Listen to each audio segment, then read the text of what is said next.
Welcome to another edition of Your Impact Attack. That's right, it's your Impact Attack, no one else's. And you are not a fool for tuning in live to the Impact Attack. This is really happening. We're not just telling you it's your Impact Attack and then we're going to take it away from you. And we're not writing you a love letter saying that this is your Impact Attack and then it's going to turn out that we're just going to shit on you. Who are we? Yeah, pal. Who are you? We are the VBC collectively. I'm the V of the VBC, the vet Jamie Williams. With me as always, tag team partner Brandon tagging through the camera. It's hot. It's hot. What's up, Brandon? Yeah, it is a hot April Fool's Day, especially in the wrestling world. Couple of major stories dropping today. Couple of big things. We'll probably get to that in a minute. How have you been, my friend? Well, I've just been dealing with a little bit of a fluish sort of something. I've got the little, the muscle aches and the throat stuff and the sniffles and all these other things. So I'm getting over it though. I've been sleeping and I woke up bolt upright just in time to do this show. So I'm flying off half a can of energy drink, but oh my goodness, where'd my co-host go? I'm feeling alone and scared. Yeah. So Liz is saying, "Will you fire us?" April Fools. Oh, he's back. I thought Scott Woodford had joined us, but apparently, he's not here yet. I fear for my life. I had to leave. Understood. Yeah, so I guess that's a reference to a comment from the chat. So we might as well acknowledge the chat right now while we're at it, such as it is. Who do we got here so far? Or who has at least commented as of like 4 hours ago? See, we had a medium M5 comment from earlier, but it looks like we got Chris Winland and Lisbeth chilling with us right now. How you both doing? Whoop, whoop. Right. And Liz is referencing the CM Punk incident. Will you fire us? I say you fear for your life when we sign off. So we won't be doing that. We would never fire you guys, and we certainly don't fear for our lives when you're around, no matter how crazy some of you are. Canada Spaceman, I'm looking in your direction whenever you decide to get here. Don't act like you have anywhere better to be or anything better to do than watch the Impact Attack. But it's also someone's birthday today, too. Huh? It's also a wrestling birthday today, too. A wrestling birthday? Well, Randy whoever Orton. could it be? Randy Orton. Oh, the Viper. Happy birthday to the Viper. What is he, like 44? Yeah. Mm-hmm. Old man Randy just sitting around watching matches, CM Punk talking about it. CM Punk's a guy nobody likes, especially not Randy Orton. You know how Randy Orton has that reputation of just loving everybody, right? You know how he just is, he's always been the friendliest guy and he's never caused any trouble and he's just been a paragon of virtue his entire time in the wrestling business. You know how he and CM Punk have had that in common, and they sat down and watched their match from WrestleMania. And, never tore apart a hotel room. Never, knocked urinals off the wall. No, never got Ken Kennedy fired. Never did anything that could be considered untoward in wrestling. So those two guys, they sat down and had a little love fest and hugged it out and everything like that, which that's funny. That leads into something else that happened today that is going to mean that all the people that write articles at Wrestling Inc. and any of the other places based on podcasts and interviews and the other stuff is never going to have to work for like the next 6 months, because CM Punk was doing media and he showed up on Ariel Helwani's MMA Hour show. And Ariel, he's just going to ask those questions. He doesn't give a fuck, right? And if we remember from the Tony Khan interview that he had. Right. Well, if you remember from the Tony Khan interview that he had, no questions were answered. But They were asked, but they weren't answered. right, he certainly tried, and this time he tried, and there were answers. Boy, let me tell you, there were answers. Yeah, he probably got a little bit more out of CM Punk than he did at Tony Khan. It was a tad bit, and I think that you know, now he couldn't get answers on the things that legally CM Punk couldn't talk about, but he did ask. And if that was the answer, then CM Punk just made the face that, the literal face that just was like, that means legally non-disclosable. So there you go. But do we have some breaking news here? As it says AEW's releasing peeps. What do you think? Have we seen anybody get released? Two so far from what I'm seeing: Dasha Gonzalez and Stu Grayson. Oh no! Well, just in case you didn't see the CM Punk interview, he didn't mention their names.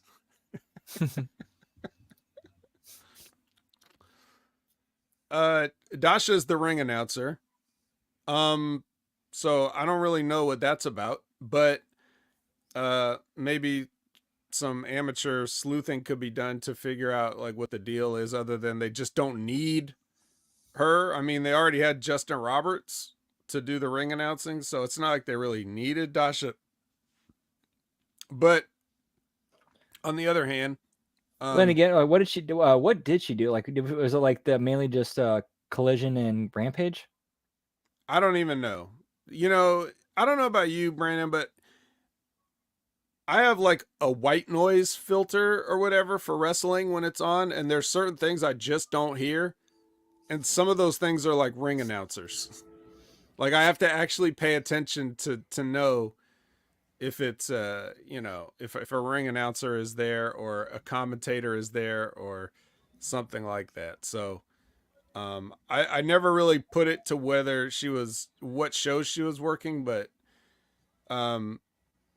it just seemed like they ran out of uses for her.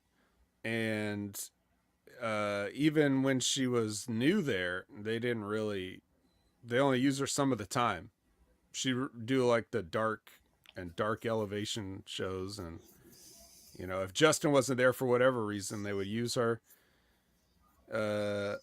Then Stu Grayson, of course, one half of the famous original Dark Order tag team, or the Super Smash Bros, however you know them. He had also had some issues with in the past with his Canadian work visa, stuff like that. So there was a period where he was gone for a time, and they would only use him when they would go to Canada, and then they re-signed him later, and I guess now he's released. So this could have to do with technical things, or it could have something else, but who knows? Not really related, I suppose, to the story that we're talking about. So thanks for the breaking news, Liz. Although when I hear that, like with him, like if he's having work visa issues, I'm like, hold on a second. You got 14 million for to give to Okada. You got 10 million to give to Mercedes Moné. You got who knows how many million to give to Will Ospreay. But you can't pay to get this dude's work visas taken care of? You can, but those were from like years ago. I don't know. I assume that was all straightened out. But anyway, yeah, over church. It's over church, Brandon. Okay. Over church, Shug.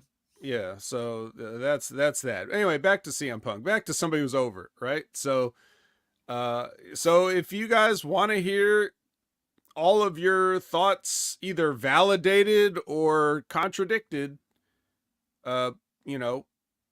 everything that Punk said about the situations in AEW lined up with sort of the narrative that side was talking about. Like, so if you heard anything rumored, like about how things went down, his story lines up with that, the CM Punk camp info that you may have heard here and there about how things went down. He basically answers how the Jack Perry thing went backstage. Yeah, how it started with Tony Schiavone coming to get him, all the way up through Ariel just kept asking him questions, feeding him, got through all the way through the all out fight, where he says he quit right after you know, choking out Jack Perry backstage.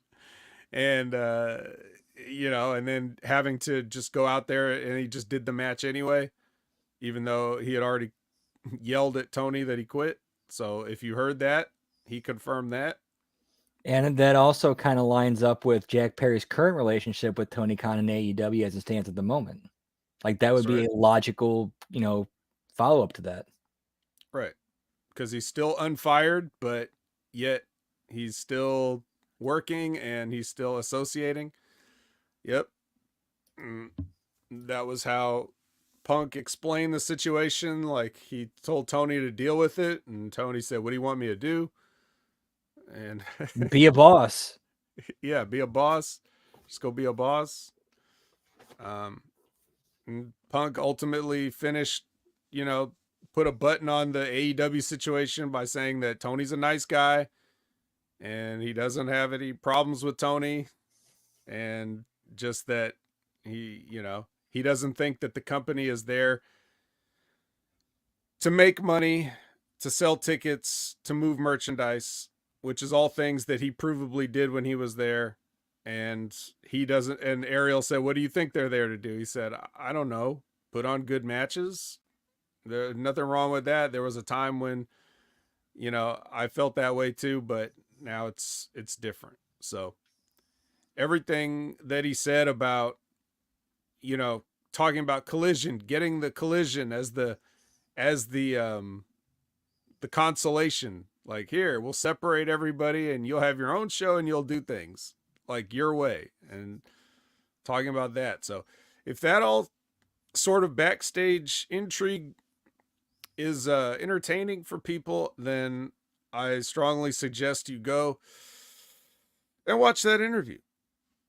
um but yeah, like, people are just going to be clipping stuff out of this and posting it as wrestling dirt sheet articles for the foreseeable future. So you might as well just watch the whole thing yourself rather than be a headline reader, or, you know, which I guess that transitions pretty well into another piece of news. Um, Yeah, pal. yeah, pal. So, I guess that they are trying to pass off this love letter angle. It's an angle, guys. They're trying to pass this off like that Janelle Grant wrote uh, a love letter to Vince McMahon, which therefore proves his innocence. Because, oh my God, she actually said things in a love letter that are totally real and true. Because it's in a letter, right? Like, nobody can lie in a letter. Nobody can, be coerced to do things, as her defense team put it. Um, so yeah, that was reported by the New York Times earlier, and I guess, it's supposed to be like some sort of a defense for Vince McMahon. Um, which, again, if you're an article headline reader, uh, I could see how you would think that. But then you go and you read the reprinted letter that they have, and then you start to be like, well, if anybody actually wrote this to another person, they're insane. It doesn't matter if it's Vince McMahon or just a regular Joe Schmo or Jane Schmo or whoever it is that's, you know, um, whoever it is that's the party involved. If this was supposedly somehow a legitimate love letter, um, then yeah, I don't know. I got a bridge to sell you. Um, maybe that's a poor joke or analogy considering certain recent events, but I just don't. I don't think that this is actually looks worse. This is like it's almost like it's perfect Vince McMahon, right? Where you do something to try to like to defend yourself, and you end up proving the other person more correct. You know, I don't know. I don't know how else to describe it. Like you're so tone deaf in what you think human beings act like that you think that this could be somehow like you've already had a paper trail, right? So now you can, which this is another thing CM Punk talked about, by the way, in case you're interested. So go check out that interview. Not this specific news story part of it, but the Vince McMahon thing. And even talks about his last face to face meeting with Vince McMahon. So, yeah. What? Hold on. Let me think. I lost my train of thought. What was I saying? Hmm. All right. Well, Talking about the letter. yeah. The letter. But what was I saying about the letter? The Yeah, the letter was I'm looking up more stuff here, like even the whole thing of how there's correspondence between her and him about how she should draft the letter. It's like, hold on a minute. Why are you corresponding with the person you're writing the letter for when this should be coming from the heart and how you really feel? right. That right Right. there is an immediate red flag. Right. And it was like the thing is the letter's like multiple pages. You know, like if you wrote a love letter or whatever, say some things, but this is like way too hyperbolic. It's way too specific. It's way too like Vince wrote it is basically what it was. Like it is basically how I looked at it. And what I was saying was I remember I got my train back on track. So you're talking about like a paper trail that you created of things like text messages and other stuff. And you realize that you're fucked because you did this. And I'm sure he realized this years ago, which is probably why he said, "Hey, we need some proof that you did, that you do love me or whatever." And this was his like idea of a paper trail to help maintain his innocence in the event that things played out the way they played out. So it's almost like he tried to build in his own insurance so he had her write a love letter. And what you're referring to, the correspondence of her saying like how do I write this letter? You know what I mean? Like, are we not going to talk about that? All these people that think that this proves Vince McMahon's innocent, they're already making their comments on social media, whatever, saying, I told you this girl's just a bitter ex-girlfriend, whatever. Everybody that's saying all that shit. Did you not see this part where they've got the same proof that he's that this letter was suggested?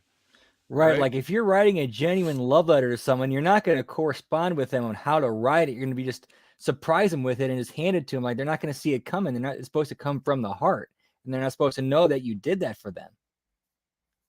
Yeah, not to mention that this letter would have the content of like 6 or 7 love letters. Like if I was in a relationship with somebody, I don't need to write this much. The people I've dated in the past, if I've actually written them things, like if I was in a relationship with them, like I'm gonna see them later, I might write them like the equivalent of a note, like something sweet and short and sweet, like blah blah blah blah blah, love you, kiss kiss, blah blah blah. I'm not gonna sit there and fucking write them a college thesis. You know what I mean? Like you don't need to do that because you could tell it to them, right? This is the kind of stuff that you would write if you wrote it. This would be the kind of stuff you wrote to somebody that either you has left you and you're trying to win them back, or that you've never been with in the first place and you're trying to win them over. But even for that, it's like it's too much. It's too long. It's too repetitive. It's not real. If you read the letter And I strongly encourage everyone, if you're sitting there at home and you're like got your arms crossed, like, I don't know, I think this whole thing is just designed to get Vince McMahon out of the. Read the fucking letter. Do you remember that episode of The Simpsons where they found Homer's drunken love letter to Marge? That was way more believable than this. They got these pretzels, You $5. Get out of here. You got a butt that goes on forever. What? Yeah, that's a love letter, especially from a woman. Like, what do you need to write a guy a love letter for, right? Sure, it happens, but I think women in general, and Liz can maybe speak to this, not only as a writer but as a woman. I think women in general, even if they have these flowery feelings inside for a guy, they're also aware that a lot of guys, again, it's to a person. Some people are different, obviously, if you know your subject. But I know a lot of them are probably like, well, I feel this way, but is he going to want this love letter? Like, what's he going to do with it? He's going to read it once and then it's going to throw it away. I think more women would not write a love letter to a man out of fear of what would happen to the letter itself after she gave it to him than actually worrying about like what the real feelings are, right? I mean, you could tell me if I'm wrong on that, Liz, but the point is none of this is believable. So to me, it's a non-story, but if this is some sort of attempt at defending Vince McMahon by him and his team, like if they're grasping at straws already, like this, it's not going to happen. So. And this only fuels the theory that, okay, Nuke's going to drop between now and WrestleMania.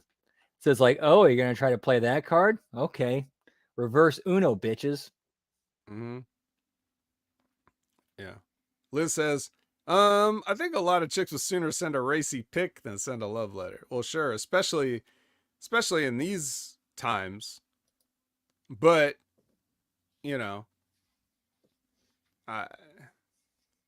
what do you think Vince McMahon would want?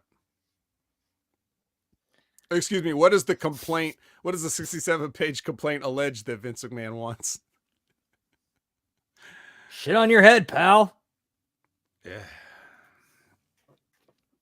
Yeah, I could see him. I just get this picture of Vince McMahon getting like a love letter or whatever, and then just like he reads it with like he's got his glasses on or whatever. He's like reading it, and then he's just like crumples it up and throws it in the trash. It says rewrite it, just like he does to all his writers. Get me Shred-O-Matic. It's pretty good. Liz says, I've written a full-on love letter to my ex in return. I got a poem, so it was okay. Yeah. Well, as I've said in many of my own, whether it's Twitch streams or whatever, to and about Liz, she's different. So, but I do think that, like I said, this is sort of a just. It's not a non-story in and of itself. It's just, I think it's more evidence on the pile. I don't think it clears anything up. So that's basically it. So yeah, anything else that we should talk about on this kickoff portion? No, I think we kind of covered it. A lot of fresh news hot off the press, and yeah, man, I think we're going to have an interesting week leading into WrestleMania weekend. That's right. I mean, Raw's going on as we speak, so hopefully that's entertaining everybody. But if it's not, that's what we're here for. Unfortunately, our content, on the other hand, this mooseless excuse for a wrestling program, I don't know we're going to do our best. Let's put it that way. I expect the punching up portion to be much, much more in depth than what we're about to talk about. So I guess let's get into it. March 28th, the TNA Impact episode. I'm going to start Ketchup Packet. Okay. And then we have one. Okay, there it is. Ketchup Packet. Okay, so now we're doing this thing. Hey, remember this? 841 starts out as a 8-person tag. Then it pairs down into a fatal 4-way, and then you're left with your number one contender for whatever title it's about. Then we get the concierge telling us that Ash by Elegance is not going to be able to participate in this 841 match. And she comes out with like the fucking turn of the century I have a toothache thing with the where she's got it like she's got the thing tied up over her head with a bow on top, like what is this, a Charles Dickens novel? So we're doing Great Expectations. Yes. Yeah, well, you're in the wrong company for that. But so who do we actually have participating? We have on one team, we have I guess it's Havoc, it's Masha, it's Lish, and it's Threat on one side, and then on the other side we have Zaya Brookside, Danny Luna, Rosemary, and then the surprise, like everybody's surprise, is Steph DeLander. So here's Steph DeLander. We haven't seen her in a while in TNA.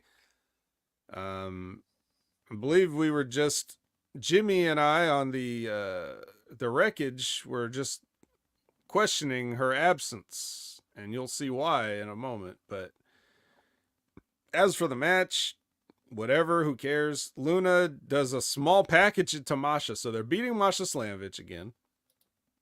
Who was just on, I think she just did some stuff in Japan for Tokyo Joshi Pro.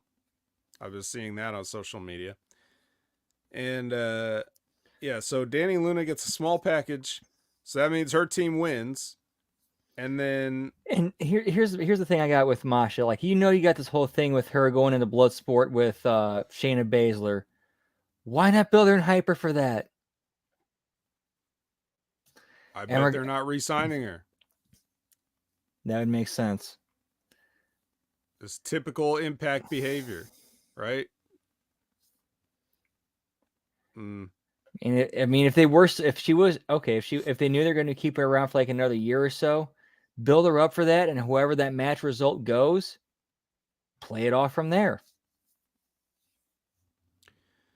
Man, look, we are big fans of Masha Slamovich on this show. We're fans of what she does. There's no defense of this in any case. So I'm as confused as anybody else. I just assume it's political. And if she's brought up in this business the way that I understand that she has been, then she's just like, hey, whatever, I'm just doing my job, and it's your loss, basically. So, speaking of political, you notice which Knockout's been off the show for like a month and a half now? Yes, I have. But I'm sure that has nothing to do with there's no way. Besides, who cares about that stuff? We got a fatal 4-way to talk about. Or not, because I'm not talking about it. So Zaya Brookside gets thrown into Ash, who's sitting at ringside with her toothache, contraption. And then that sets her off, and you can imagine what happens after that. She gets up and she posts Zaya Brookside, and then the referee's like, hey, you get out of here. And then she goes back to selling her face and crying. And then, I think they're saying she had a cosmetic surgery, and that's why she couldn't compete. Right. I'm just saying because of her.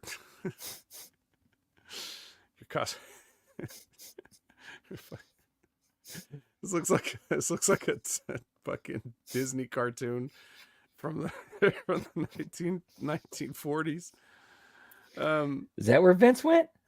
Yeah, exactly. They stopped taking his calls at WWE, so he just started pitching ideas to Impact.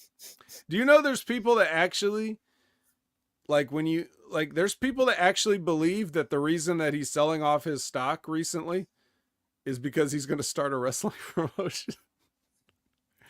People believe that. They really do. I don't believe that's the reason, but if he does it, it would not surprise. I could see him being petty enough to try that, and ballsy enough to try that. Or I shouldn't say ballsy, not give a fuck enough to do that. Yeah, but yeah, it would never work. Even it he wouldn't. Must know No. that. Even he must know that. I mean, that's not why he's doing it, is the point. The point is that that's not why he's doing it. If he ends up doing that, then he's completely lost his damn mind. That'd be ridiculous. Oh, I love wrestling so much, I'm going to start my own promotion. Wait. First of all, did a wrestling promotion write you a love letter? Second of all, you already had your own thing and you sold it and nobody asked you to sell it. And you're in this shit now because you couldn't pay a fraction of what you just sold off in stocks. I mean, all you had to do is keep your own wrestling promotion and pay your hush money. That's all you had to do. And we wouldn't be having these conversations now. This stuff would still be under the rug where you wanted it. That's the craziest part of all this to me, above everything else, is that Vince McMahon would ever sell his wrestling promotion.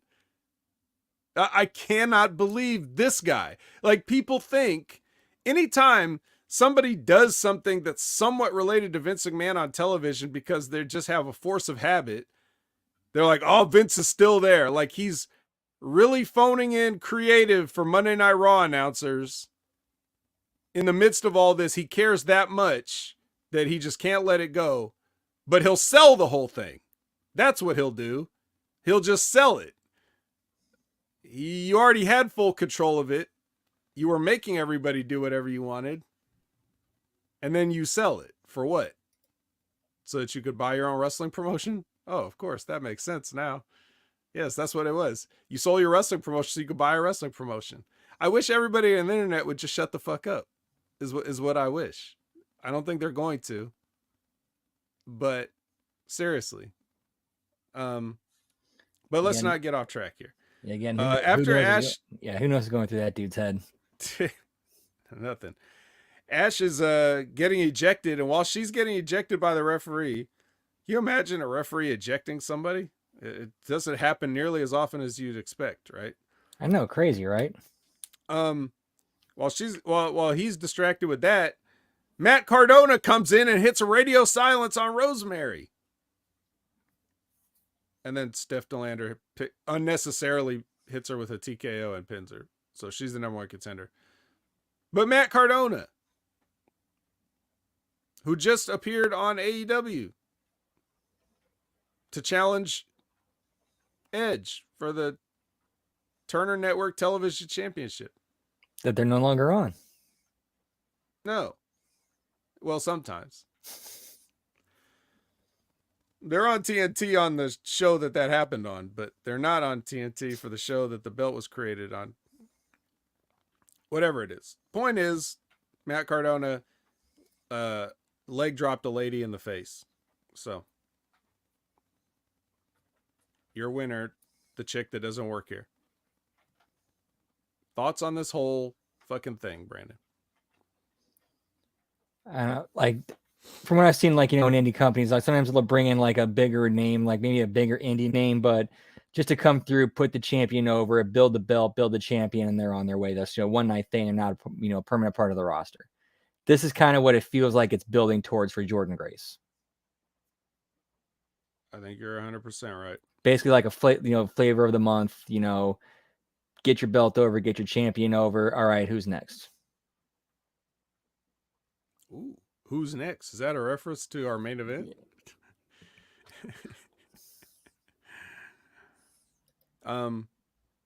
But since we're talking about it, thoughts on Goldberg being a fucking idiot?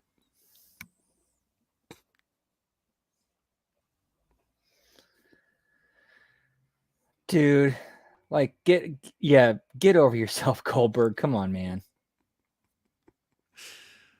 Yeah. Imagine. I could easily also see somebody like he wouldn't have said that if somebody wouldn't have prodded him to say that. Like it probably wouldn't have crossed his mind if somebody wouldn't have said, "Hey, look what they did. Hey, see why they did that?" Well, but he then says so again, many dumb things. Maybe you should just clarify what you're referring to so that the people know. About the him getting him like showing how he wasn't really happy, or he thought that they had Asuka have a winning streak beat his to kind of stick it to him, and then having people use spears as a finish as to kind of stick it to him. But the thing is, though, Edge had been Stick him using with a spear.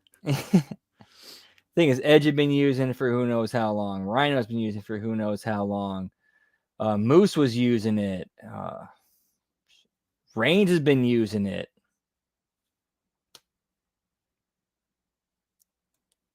None of that. If you would have stopped and like thought about it for a second, like, hold on, is this person really like trying to tell me something, or are they trying to stoke my ego, try to get me to react? They're trying to push a button. Yeah. I don't know. Imagine calling Asuka some Japanese girl. Yeah, that was pretty disrespectful. It's like people always talk about Goldberg being like a nice guy or whatever. And I'm sure that there's times when he is, and in general he might be. But the thing is, there's a lot of nice guys I know that I think are total douchebags, and I wouldn't ever associate with them on my own time. They're the kind of people that you see at your job or whatever, and you're just like, hey man, how's it going? And then you talk to them for 5 seconds and they're like, having fun yet or whatever, and you're just like, oh god, I gotta get out of here. Like that's exactly, Goldberg is like the are we having fun yet, another day in paradise type of fucking vapid idiot that just has no use. And calling Asuka some Japanese girl is like telling on himself, because for everything that he always talks about, how it seems like he always sort of puts down the wrestling business, even though no one would know who he was if it wasn't for that. That's one way. That's one way to say it without saying it.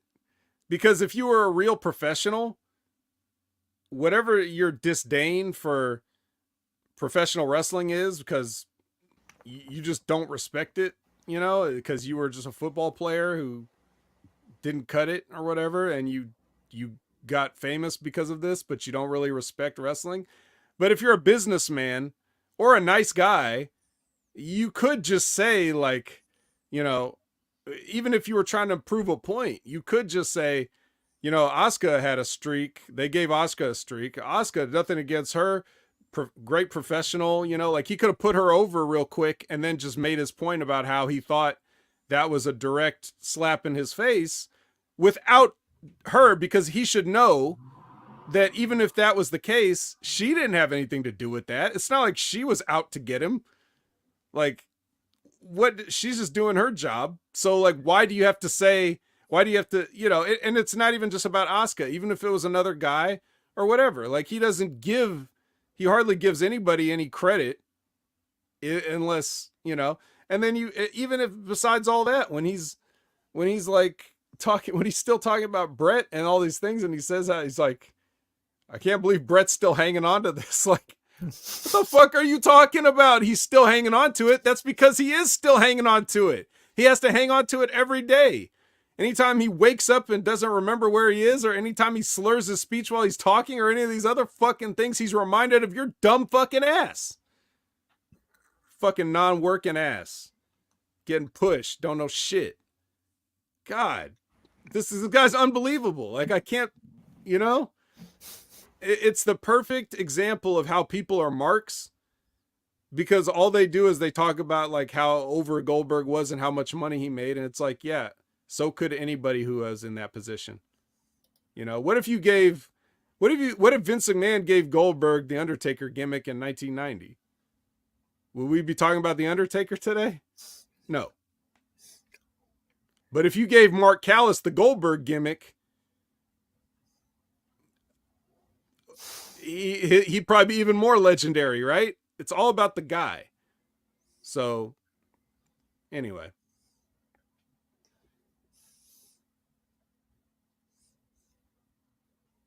But why were we talking about him? Oh, yes. Because we were talking about the you made a reference to who's next. What's next is a digital exclusive, which that's a WWE term if ever I've heard one. But hey, let's go with it. The Rascals are arguing with Burt Macklin outside by a production truck. And then they I guess they decide to just part ways, and then Macklin walks off and he bumps into Goldberg 98. I mean Chris Sabin, and then they're like, "Hey, don't bump me, man. Hey, let's have a match later." All right, that's basically how it went, right? I didn't mess that up, did I? Not really. No, pretty accurate. Okay. I really think that unit with Rascals and Macklin could have been entertaining. Like, you could have had them basically be like, you know, do something where they're sitting around and like doing the smoke circle in the treehouse, and you have Macklin kind of recount his stories of war, and they're just kind of chilling and helping him get through that, and they actually end up turning babyface off that. Yeah, there's a lot they could have done with that, I thought. There's a lot they could always do, but they don't. Whether it's just because they don't see it or whether they have other plans, I don't know. But that led into a meeting with Time Machine. Awkwardness, but it's scripted awkwardness. It's not like they were doing something normal and it ended up awkward. They were trying to make it so that, like, yeah, Alex Shelley's like, "Oh, it looks like you're trying to climb up in the company. Well, maybe I should do the same thing." I'm like, weren't you guys just doing that? You were just the champion, and he was just the X Division champion. Like, 3 months ago, they were both the top singles champions. And then Kushida's in the middle of it. Like, Kushida's probably actually reacting as a shoot. Like, what are they doing with this creative? Yeah. All right. Well, speaking of discussing priorities, we go to ABC, who's doing the same thing. Another, that's the first thing I noticed. Like, another dissension angle back to back. Oh yeah, man. We can't have any of these. We got to have a lot of dissension angles. So Chris Bay's going to go find Frankie Kazarian, though, because, you know, that's unfinished business, and we got to sort that out before we can move forward. Next, we get Grizzly Young Veterans in the ring. And at this point, I was like, what is up with the house mic in this fucking place? Because the first match was like, when the concierge came out and was talking, I was like, why does this sound like he's speaking into a tin can? Did you hear this? Did you get this? Okay. Yeah, it was pretty bad audio. Yeah, the announcer sounded normal, but his whatever. And then they're out there with the house mic, and it sounds bad too. So they call out Cody Deaner because of what happened the previous weeks or whatever, and then Cody Deaner asks the people which one of them he should punch, and they all say both, and then it turns into a handicap match with Grizzly Young Veterans and Cody Deaner, and they fucking beat him like they should. This is the first time I think they've won a match since the fucking one out of 3 matches against ABC. Yeah. Yeah, I was watching. I'm like, wow, booking and a match and structure built that actually makes sense. Right. Makes sense except for one thing. So let's ask this. Let's put this to the people. Are we really going to try to make Cody Deaner a thing with this, like with this Yeah, thing I coming hate out, that. like being a man of the people, and I like hate that. I are hate we it. going to Yeah. do this? Are you sure? Yeah, that part I hate. I hate that part. I'm directly asking you, whoever at TNA is assigned to listen to this program. Are we really doing this? Feel free to sneak an Easter egg into the next tapings episode or whatever to answer me back, but I just don't think it's going to work. But it's pandering, you know. So for a while it seems like it works at least. Um Very, John very Cena John short Cena shelf did a life. lot with pandering, right? Yeah, but he's John Cena though. I know, but hey, pandering, you know, like you got to pander. I think they think it's the pandering that worked and not the John Cena. Also, it never worked to get John Cena not booed. It's just what he did. They still booed him. I'm just saying. But yeah, all right. Well, do what you want. It's your company. Um Speaking of do what you want, it's your company. Dolph Ziggler is with Gia and no music underneath. He's trying to promote his match with Moose, who will not be found on this show. In case you're just joining us, like we've got some more people here. Media M5, TN Couponer, Tennessee Couponer, and Sonic the Hedge Rat. In case you were here for the Moose, just letting you know now, the only Moose you'll be getting is us talking about how there's no Moose. That's all you're going to get. So feel free to, I mean, don't leave, but, you know. So anyway, he's trying to promote this match, and then Alex Shelley walks in. So, you know, boner killer.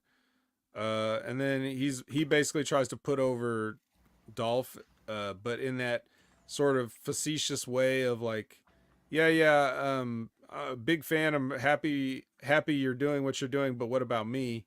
Type of thing. Also, make sure you Uh, get in a shot at Kushida. yeah, get in shock.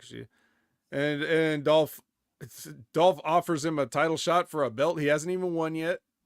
Um, and Shelly's like, "All right, man, yeah." They shake on it. Is this foreshadowing? We I don't think get Moose on this. the show, and now we're just gonna beat him, aren't we? I We're think just they gonna did beat set up Moose, a match between the two for next week. right? I'm not excited for that. Two guys I openly don't enjoy. I don't want to use the word like because that would be somewhat like, you know, unprofessionally calling Asuka some Japanese girl. But I don't enjoy their on-screen offerings. Let's put it that way. And I'm not into it, but you know, maybe other people are. So look forward to that. Oh, speaking of not looking forward to, Josh Alexander's in the ring. He says he has an open contract, and he calls out Hammerstone, and that's not who answers. Uh, it's the reason he even says he has an open contract instead of just going out there and calling out Hammerstone is so that somebody else can come out. So apparently, um, I don't.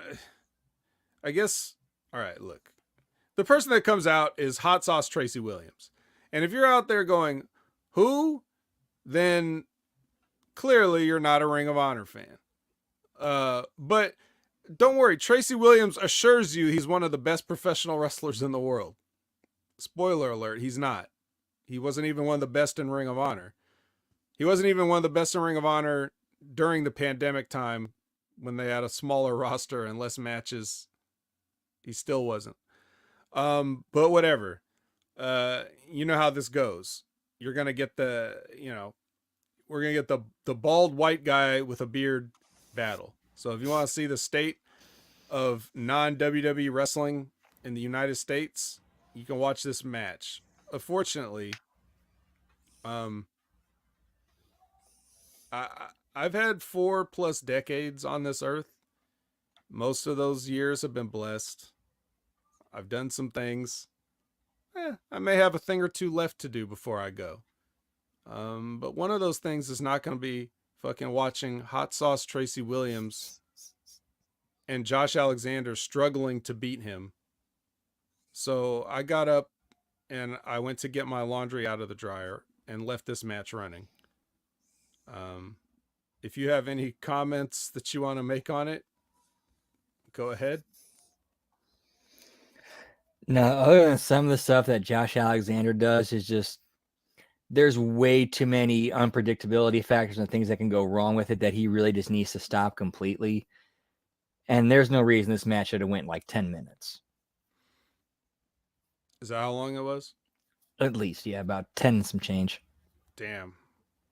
I must have did a bigger load of laundry than I thought. Well. Well, anyway, unsurprisingly, he hits a C4 spike to win. I know that much. And as these guys are being very respectful to each other and shaking hands, Hammerstone comes in and kicks the shit out of both of them. So that's all you really needed to do. He should have done that at the start when they were talking before the match happened. That would have been better. But then you would have had to fill the extra 10 minutes. So.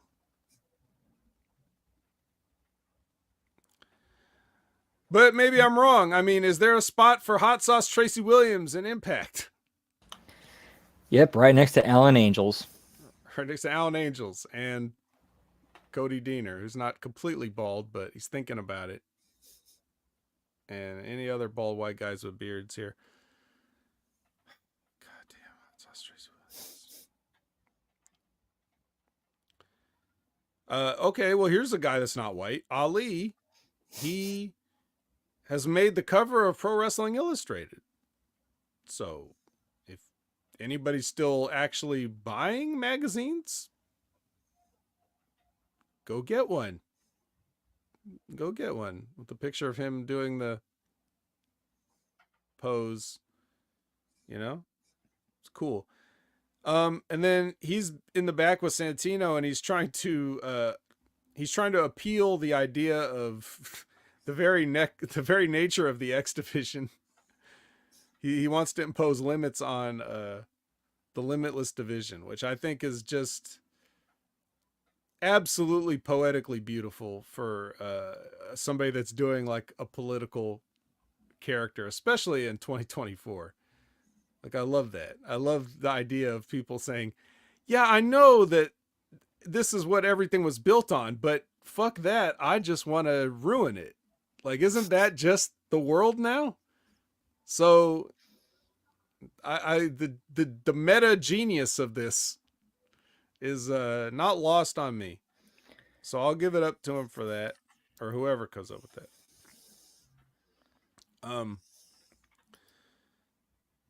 But this ends up turning into, he gets put in a match with Rhino because Rhino walks in, and they do the "he's behind me, isn't he?" gag, which isn't that funny anymore. Would have been funny at one time, but I'm quite sure that this is just Brian Gewertz copycat producers coming up with shit. But Rhino says he wants him in a match next week. So he's mad now, and he's oiled up now, but he wants him in a match next week. That's realistic, right? This is very real, what's happening here. But next week he wants him in an old school rules match, whatever that means. I think it's ECW style, right? Yes, because they're in the ECW in the old ECW arena. Yeah, and they can't say Extreme Rules because that's copyrighted. And they can't say ECW Rules because that's copyrighted. And they can't say anything that would tell you what this match actually is. because it's copyrighted. I'm surprised Old School isn't copyrighted. Like, is this a match where they're both gonna give each other arm wringers and climb and walk the top rope? Like, is that the Old School rules match? Like, you can only win with a top rope club to the back from the from walking to the middle. Between now and this Thursday, we're going to get a cease and desist. So we can no longer call this the Old School rules match. We've been hit with a cease and desist from Steve Carino. Oh man, damn. Well, anyway, next week. Brandon, are you a fan of the old? I'm so mad. You better look. Yeah, I got the commissioner right here. Let's make a match for next week. Hate that. Makes absolutely no sense. Mm.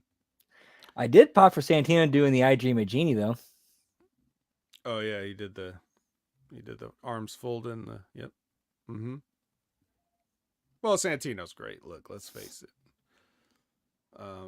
But just mired in all this. Yeah, I don't. Now the crazy thing is it doesn't work on any level because let's say you were doing this pre-tape. I bet you anything the people in attendance don't get to see it because this is probably all post-production after the fact stuff. So even though next week for those people is probably in a few minutes, for they don't know that the match is happening. So they just watched this match and it was a cold match to them. They didn't even see this vignette or whatever. So the people in attendance didn't have to wait at all to watch this match, but they also didn't know it was coming or what the stipulations were for it or anything like that. So nobody wins in this.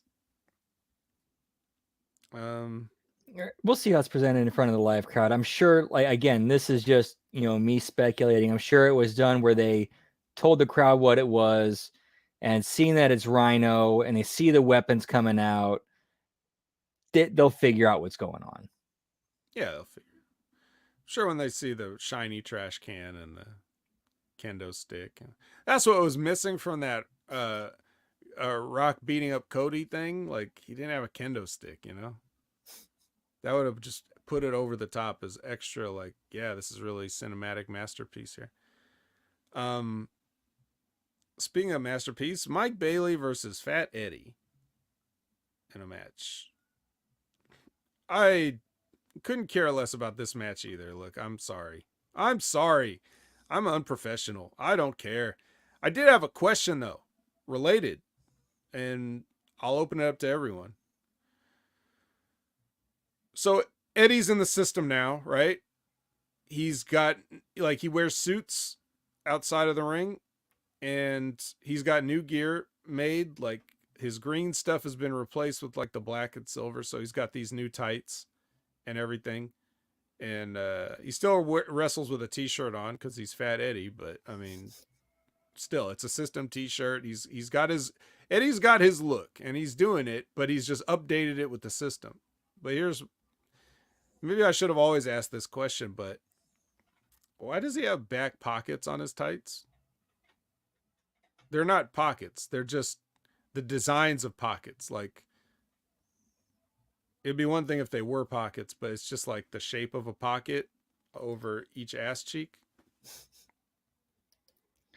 That's actually a decent question. No idea. Media M5, do you have the answers to this? Always fucking yapping about fucking gear. Is this your doing? And now imagine, so Media M5's over there. He's got all the other problems in his life on top of that, and now he's got to sew Eddie's gear together by hand, right? And then he gets the design or whatever, and then he's like on top of everything else he's got to do this unnecessary thing. He's got to sew in the extra pocket shapes, which takes extra time, Like, he could have just not. He could have said no pockets, but he's like, nope, I want the illusions of pockets here, so now you got to work harder. I hope you charge him by the stitch.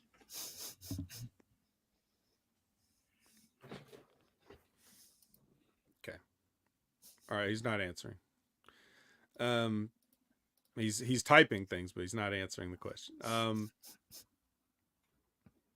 Anyway, so the system, I mean, well, it's just Myers. Well, kind of just Myers. Myers and Lish are out there, and Trent sort of cancel each other out, and then he goes up to the top, and then Lish grabs Bailey's foot, barefoot, and then she grabs that, and he looks at her, and then he tries to hit the ultimate weapon, and then he gets the mat instead, and gets the bossa knee party to the back of the head. 1, 2, 3. Fat Eddie wins. Everybody's happy. Dude, how's this dude not going to be in a wheelchair by the time he's 40 with doing shit like that? Knee pads? I don't know. Dude, even with knee pads coming off the top rope with like that rotation and momentum behind you and your knees smacking that mat. Yeah, he usually has a human spine to break his fall, but this time.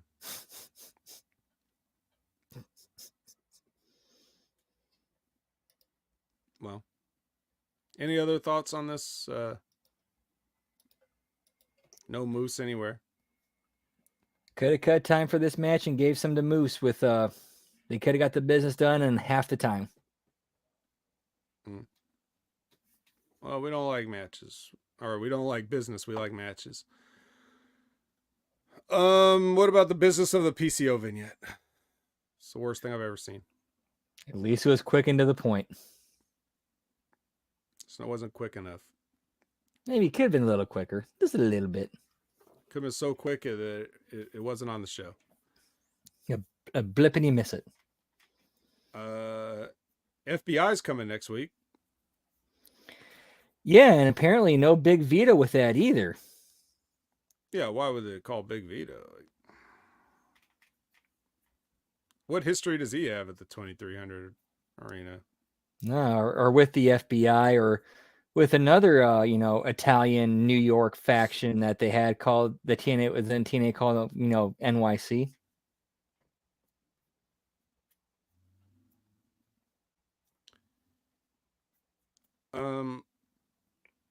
Frankie Kazarian's doing a promo.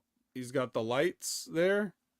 The what would you describe this as? Like a cherry lemonade ish looking backdrop. Chris Bay comes in, he confronts him, and then he challenges him. And he's like, okay, we can have a match. There you go. TNA Jake Francis and Rich Homie Swan are in the ring. They give a boring explanation for Swan's heel turn. It's very boring. This is dying out there. You had two guys that are a decent promo, and they both just died. I will say, remember what that one match I mentioned that I brought up that during that one match they had where it looked like Joe Hendry was stepping in front of the camera and Swan was clearly frustrated, like, what the fuck, dude? Yeah, I thought about that when he said that. But other than that, very boring. Sorry, I don't have anything else to say. I'll give it to Swan though. At least he did not mail this in. He put effort into it and he put his character into it. Yeah, that's why it hurts that it's boring. I feel like having to sit there for this is just like it didn't feel like heat, No, yeah, it's kind of felt like I don't know. I don't know what I was supposed to feel with this. I kind of like, in a weird way, I kind of felt a little bit like, okay, Swan is making a little bit of sense, but at the same time, it's like, okay, where's Hendry to rebut?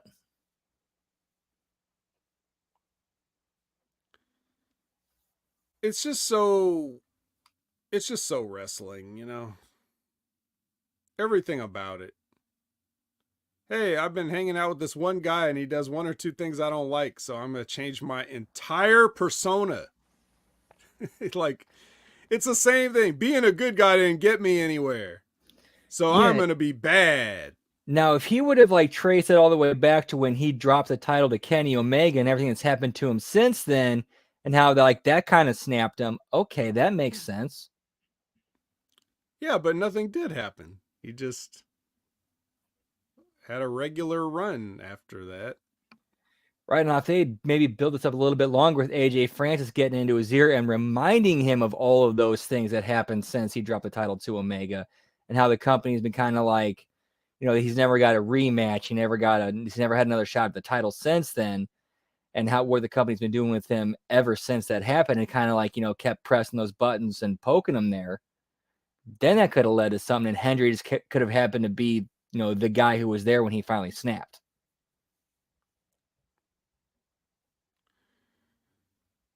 You know, I'm not suggesting that TNA could pull something like this off. But on the same Ariel Helwani show that Punk was on, they had Rhea Ripley on. And they did an angle where during the promotion of their match at WrestleMania, Rhea was talking about Becky, and then Ariel was getting FaceTime calls from Becky, and like he didn't answer the first one, and then he didn't answer the second one because she told him not to, and then the third one he said, "Can I just take this?" And then Becky was on there, and she's like, "Oh yeah, I'm in town. If you want to get one of your guys to let me up, I can. I heard you were talking about me, so I'll just come in." And then he's like, "I don't know, can we?" And Rhea's like, "All right, go ahead." And then she goes in there, and like eventually they let her up, and then Becky gets in Rhea's face, and Rhea tries to stand up, and Becky shoves her down in her chair, and then they have the stage hands or whatever take Becky out and whatever, and they go to break, and then Rhea leaves. Now, was this also a phony wrestling angle? Yes. Is it something we see all the time? Not nearly as much as the one where the guy comes out 2 weeks later to cut a promo about how being a good guy didn't get him anywhere. Like I'm tired, guys. I'm tired. Can you do anything different? Can you do anything in the world different? This is why nobody fucking watches this show. Because your idea is taking a guy that's nothing but a dancing, charismatic dynamo and having him put on a fucking beanie and be like, "Yeah, I'm betting on myself," is basically what he ended up saying. This is the Frankie Kazarian shit. Can anybody do anything else in this fucking business? Just wondering. Laredo Kid sits down with Tom Hannafin to talk with music underneath, because when you sit down with Tom, that needs a soundtrack, a score rather. This was scored. He talks a little bit about having a career as a wrestler, and then he says he's coming for Crazy Steve's Digital Media Championship.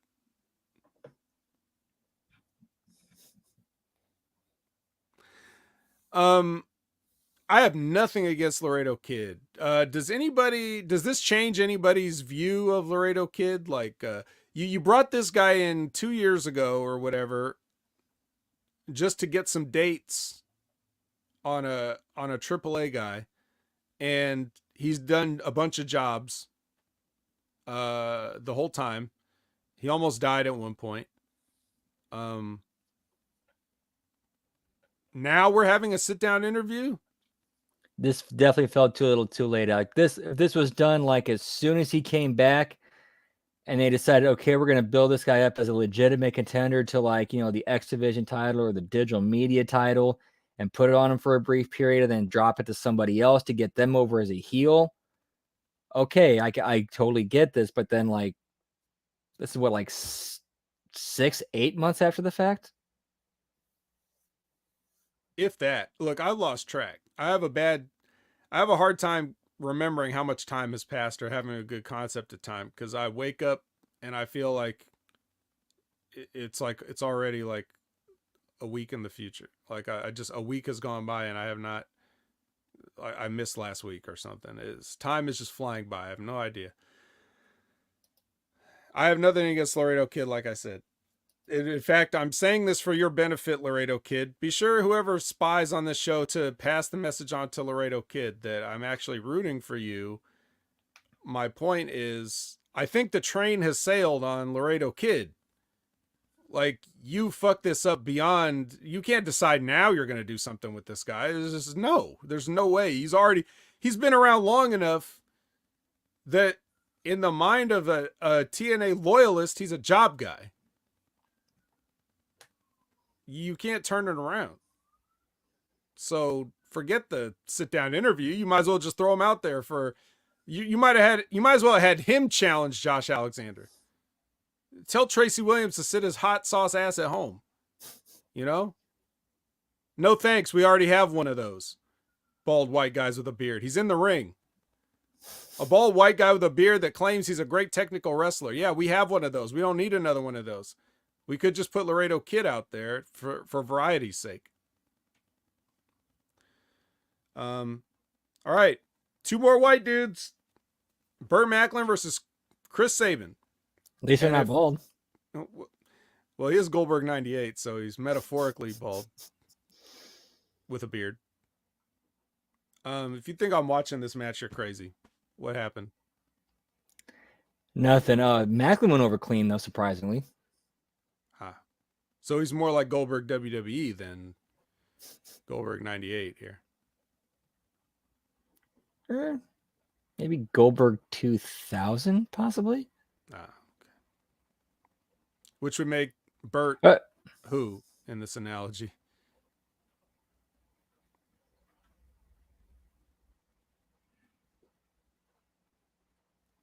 Man, the only one that would actually make sense, like the only person I could think of that actually went over Goldberg clean in 2000 was like maybe Booker. I feel uncomfortable giving Macklin that much credit as to compare him to Booker T. Let's just forget. Let's just kind of pass that. Yeah, never mind. Forget the analogies. Look, this is Chris Sabin and Steve Macklin. This is how the match should have gone anyway. The only reason it's a surprise is because of the way they book Chris Sabin all the time. So, whoop-de-doo. Is Macklin gonna stay here? I keep feeling like I hear rumors about his contract being up. His wife's already in AEW. What's going on? I could definitely see him making the jump to AEW, or honestly, I don't know what's going through his head, because he could probably see like the situation over there and being like, I'm just gonna get lost in the shuffle over there. She's making the money over there. I'll just stay here and do my thing and raise my profile and possibly even go back to WWE. Okay. Good plan. I can definitely see with the current landscape of WWE that Macklin can definitely come in and just make a big splash and turn everything on its head. I'm being as sarcastic as I possibly can. Hey, 3 years from now, who knows with where he might be, where WWE management is? Who knows? I will tell you where. In a better place that will need him even less. I'm sorry. I'm in a mood today. I've seen the ceiling for Steve Macklin. Okay, I've seen it. There is no upward mobility. He's at it right now. He will never be better than this, and this ain't good enough. This wasn't even good enough to be the main event of this TV show. So, good luck is what I would say to him professionally. Good luck. Work hard. If literally everybody goes down with an injury, you may get a spot. So, that's your episode of Impact. March 28th. We got a lot of stuff to look forward to next week. A Rhino match. Talk about the year 2000. Watching a Rhino match. Then, what else do we got? We're going to have, I guess, Chris Bay and Kazarian, right? Oh, that's just, yep. I can't wait to see how that works. Is Oh, Chris we got Bacon to teach Frankie Kazarian a lesson in wrestling, or is Kazarian gonna take that bet he made on himself and beat half of a tag team, a junior heavyweight tag team?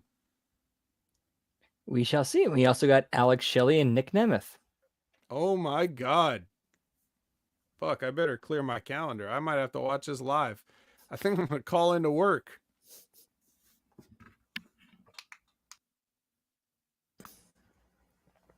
Whoop whoop. I gotta go. I gotta get off of here.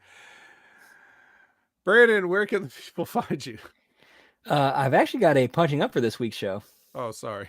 All right, let's do that. Yeah, let's blow through this. All right, so we open it up with our recap catch-up packet. Go to intro, pyro, and ballyhoo. Go to the announce table. They talk about recent events and give their thoughts. And then we cut to a pre-tape of earlier in the day with Macklin, Rascals, and Sabin. That's the same one that we saw on the show, that digital exclusive we talked about earlier. And then we go backstage to the Time Machine locker room to see that same one the same interaction that we saw between them on the show. We go to an in-ring with Tom Hannafan and Nick Nemeth. Hannafan introduces Nemeth, Nick Nemeth music and entrance, and he has the same interview with Hannafan that he had with Gia. And then we have Alex Shelley interrupt, and he says the same things that he did with the Nemeth interview with Gia. But then we have the system music and entrance, and we have Moose cut a promo on how Alex has been acting ever since No Surrender. And he suggests a no surrender match between Myers and Nemeth for tonight's main event, with Moose in Myers' corner and Shelley in Nemeth's corner. Santino music and entrance, and he books the match. Then we go to our first commercial break. We go backstage to the Time Machine locker room. Shelley and Sabin argue over what just happened, while Kushida and Knight try to play peacemaker. Match number 1, the 8-4-1 match, is a condensed version of what we saw on the show. Then we go backstage to ABC, where they acknowledge their recent misfortunes, and they decide that they've accomplished a lot as a tag team, and decide to go after singles gold and support each other as a unit.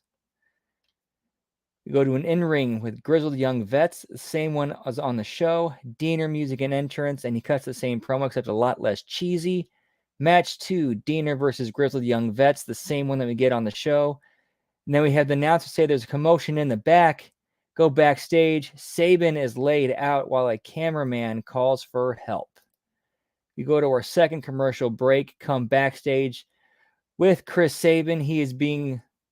Oh, I'm sorry, I forgot to change. It's actually Kevin Knight that gets laid out. I apologize.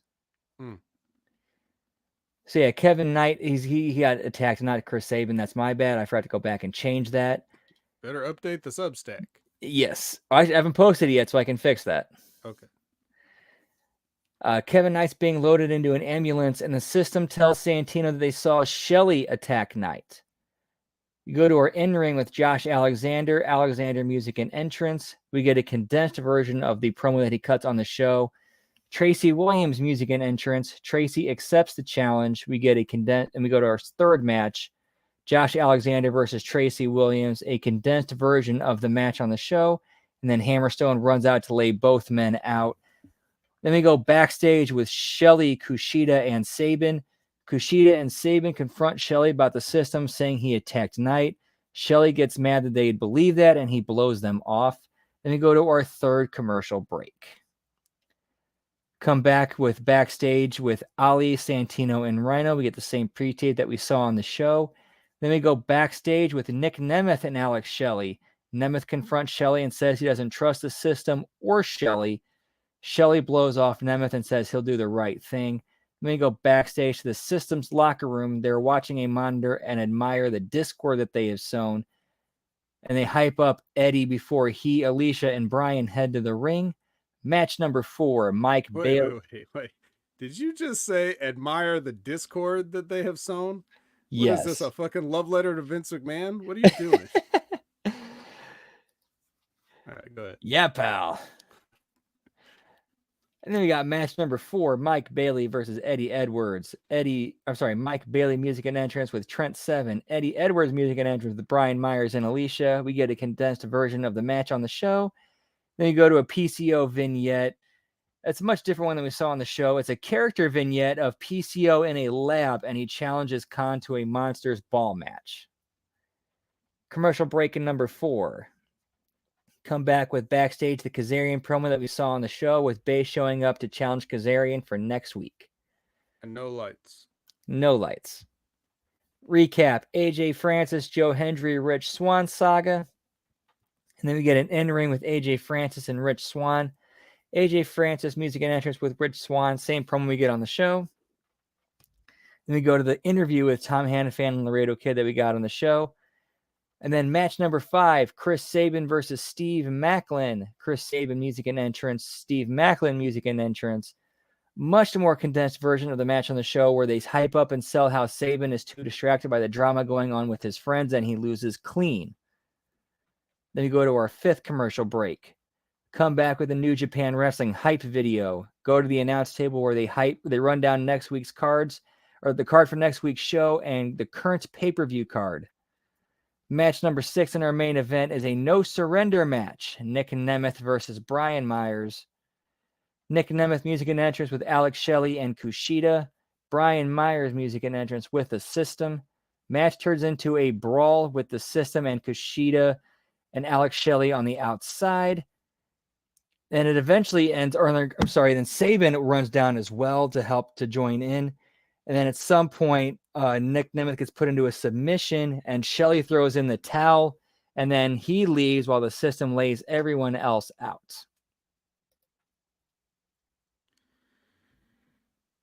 Wow, Nick Nemeth versus Brian Myers main event sounds like it would have been the main event of an episode of Superstars of 2012. And I'd have a lot of punch ups for the punch up, like if this were a real promotion and we were really working together to put on a real show.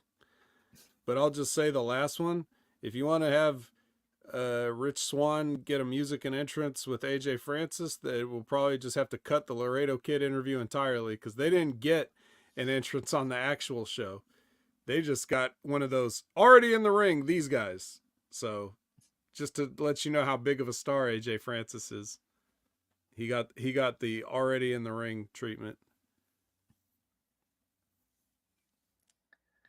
Yeah, there it is. We got more Moose, and then we have kind of a storyline reason for Shelley and Nemeth to happen next week. And also it's kind of left up in the air of, is Shelley just fed up and doesn't give a shit and he's saying fuck everyone?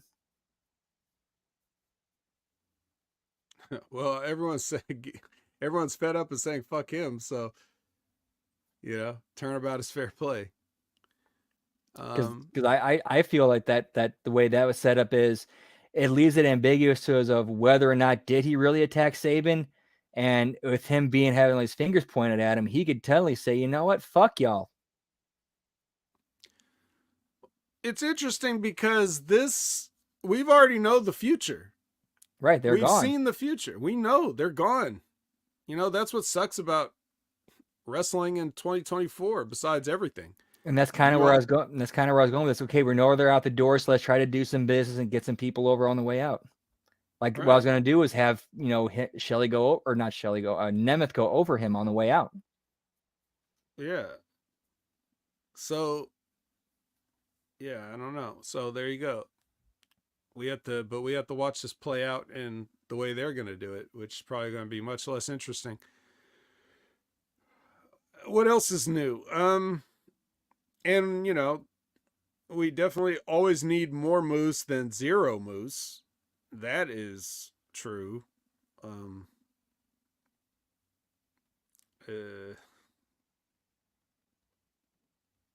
Not a great week. Not a great week for TNA programming. Can't even put one thing over. Did I put anything over on this? Or did I go on tangents on every single segment? We did not see their men's champion or their knockouts champion on the show once. That's a problem. Yeah. That's a problem. Well, I mean, we could try to solve it, but that's up to the spies relaying the information. And if we feel like working hard, I don't. I'm tired. So I guess now we tell the people where they can find us. As usual, you can find me on Twitter, or as the kids call it these days, the X at Transarchistia. I am also hopefully very soon going to have Twitch back up and running at twitch.tv/Miss Tia the Transarchist. And you can also catch my articles on Substack at HMG Brandon. All right. Well, you can catch me on all your favorite social media platforms at Opinion Haver. Then you can find me on the Next Level Wrestling Review every Wednesday at 8 a.m. Pacific, 11 a.m. Eastern with Big Ray Hernandez. You can find me every Sunday at 8 a.m. Pacific, 11 a.m. Eastern for The Wreckage with Jimmy T. You can find Rib Rogers, Wrestling with Rib Rogers live Q&As every Friday at 8 a.m. Pacific, 11 a.m. Eastern. Concrete Time on YouTube. Go follow them. You can find Stevie Richards all over YouTube doing stuff. And his wife just put up a new video about her taking a walk in Florida. So if you're like vlogs, those kind of things, the travel videos and stuff, go see what it's like to take a walk with, Mrs. Richards, the on the Christie's Florida Adventures channel. So, there it is. That's everything. For Brandon, I'm the vet, and I don't have a sign-off line.